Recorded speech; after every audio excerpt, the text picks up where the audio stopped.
आमदार सचिन पाटील आपल्यासोबत आहेत. खरं तर प्रभाग क्रमांक 13मध्ये नगरपालिकेच्या मतदान प्रक्रियेमध्ये जरा मशीनमध्ये बिघाड झाल्यामुळे या ठिकाणी गोंधळ काहीसा निर्माण झाला होता. काय आत्ताची परिस्थिती? नाही, आता मशीन सगळ्या व्यवस्थित आहेत, चांगल्या चालत आहेत.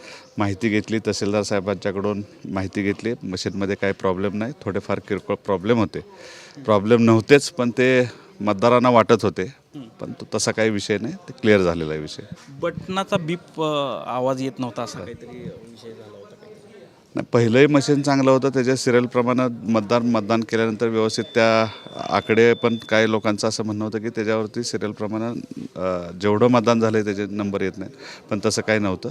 तो मुद्दाही क्लिअर झालेला आहे. या म्हणजे आता ह्या उशिरापर्यंत वेळ वाढवून द्यावी अशी मागणी होती लोकांची काही? नाही, आपण मतदार जोपर्यंत 5:30 वाजे जो मतदानाचा वेळ आहे त्या मतदार सगळे उपस्थित जेवढे 10 वाजेपर्यंत जरी मतदान इथं रांग असेल आपली तर 10 वाजेपर्यंत पण रात्री मतदान होऊ शकतं.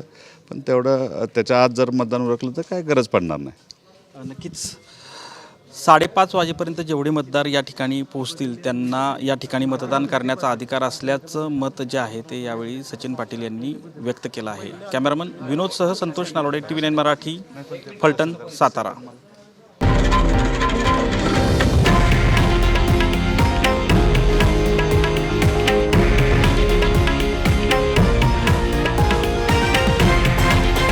हे आहे देशातील नंबर 1 न्यूज नेटवर्क आणि आपण पाहत आहात TV9 मराठी, एकमेव.